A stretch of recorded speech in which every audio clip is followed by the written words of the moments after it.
No, we're stuck in this roundabout and there's so much traffic. Hey guys, we're testing version 13.2.9 again in New Jersey. This video will contain two drives since they're both very short. We'll be driving to this park that's very close to the Statue of Liberty. Let's dive in. Later in this video, we'll review some of Elon's statements from this week's media discussions about Robotaxi. There is a lot to cover. We have an Amazon vehicle that's double parked and its driver is walking towards the road. FSD remains unfazed and smoothly navigates around the vehicle. So I have a few observations about 13.2.9 after a whole week of testing. I can confirm that the attention monitoring system is less strict. You still have to supervise, but the nag is less frequent. Also, I think speed control got worse. I find myself pressing the accelerator more often, especially on city streets. It can drive pretty slow, even on hurry mode. We have a few pedestrians crossing the street. This turn is always tricky because you have cars, cyclists, and pedestrians coming from the left. In addition, on the right-hand side, there's another pedestrian crossing that you have to look out for immediately. This can be quite challenging for a human driver because we have to constantly look left and right. But FSD has eyes everywhere, so it sees all obstacles. This week, Elon spoke with CNBC and mentioned that there will be 10 robotaxis on the road during the first week when it launches next month. It will then be at 1,000 robotaxis within a few months. Fans online are pretty upset about the initial number of robotaxis. Keep in mind that Tesla is starting with a small number first so that they can identify any early mistakes and fix them before scaling up. You don't want to launch too many at once and have them all run into issues. It would be too overwhelming. Tesla is heavily prioritizing safety, as they should. We don't need another huge negative story about Tesla, but I'm sure the media will find some way to spin something up. I think the first step is always the hardest, but once Tesla takes that first step, things will move rapidly. This is all part of the product development process, and we need to trust it. We have a one-way street up ahead. This isn't anything amazing, but it's nice to see that FSD is aware of this and it moves to the far left to get ready for the upcoming left turn. Elon mentioned that there will be hundreds of thousands of Teslas in the US running unsupervised FSD in 2026. This is a big number, so I don't blame people for being skeptical about it. For unsupervised FSD, it's also unclear if he's referring to just robotaxis. It could come to consumer vehicles, which will make the claim more believable. FSD looks far ahead and sees a vehicle that's double parked. We try to get around it, but we have another vehicle that's on the left of us. FSD waits for it to pass, and then it safely switches to the left lane. And then it goes back to the right lane again. What a smooth maneuver. The next piece of news will disappoint many people. Elon said for the Robotaxi launch, it won't cover the entire Austin region.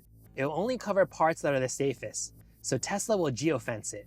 It's also not going to take intersections unless they are highly confident that it will do well. Once again, Tesla is moving in small steps for safety reasons, but I see why people are upset. I actually had to help FSD today make this unprotected left turn at this intersection in the city during heavy traffic. It took a while for it to do it, and it needed an accelerator tap.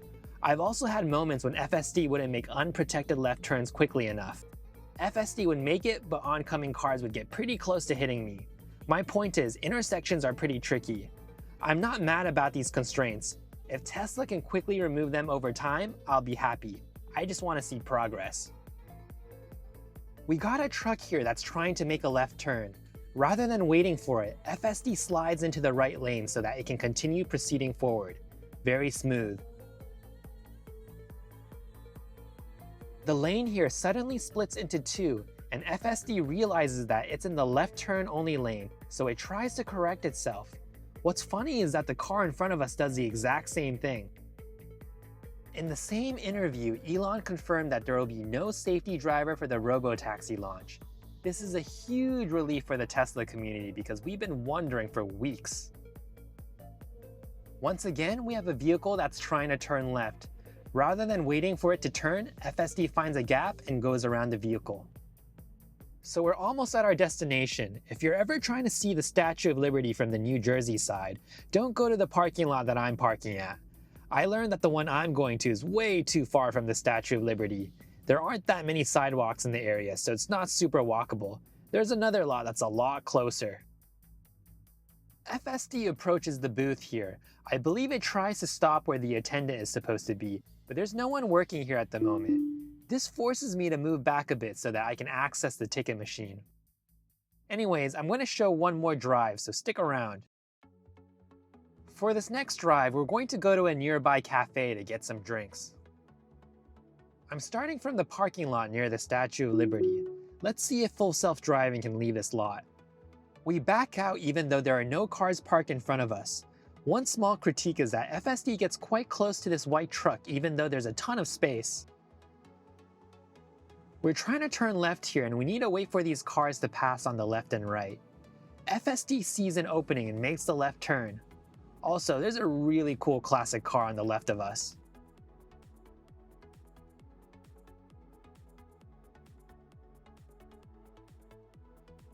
We're entering this roundabout. Unfortunately, there's a ton of traffic here, so we're awkwardly stuck in the roundabout behind this truck. Luckily, the light turns green up ahead so we can move forward. We have a protected left turn here that goes away right when we reach the intersection. FSD almost commits to the left turn, but it realizes that it doesn't have the protected left turn anymore, so it stops and decides to wait for the oncoming cars to pass first. We have a truck that's trying to reverse. FSD notices this and proceeds forward by going around the truck. For the next piece of news, US Transportation Secretary Sean Duffy visited Giga Texas and rode in a fully autonomous Tesla with Elon Musk. They discussed Tesla's technology and its potential to enhance road safety for autonomous vehicles. Duffy aims to ensure that the US is a leader within this field. We have a moment here where FSD needs to make a really sharp turn. Not going to lie, this turn felt really good. Our last piece of news is about how Tesla doesn't plan on buying Uber. I personally agree that they don't need Uber. Tesla is all about vertical integration. They try to build everything in-house like the software, the cars, and sometimes the battery to increase efficiency. If they build their own app, they can have full control of the user experience and make it the best ride-hailing experience possible. Elon also mentioned that Tesla already has an internal ride-hailing app for their employees that's fully functional. Tesla is more than capable of building their own app. So we just arrived at our destination. FSD stops at a pretty random location in the parking lot, but it's close enough for me. What do you guys think about the two drives? Let me know in the comments, and thanks for watching.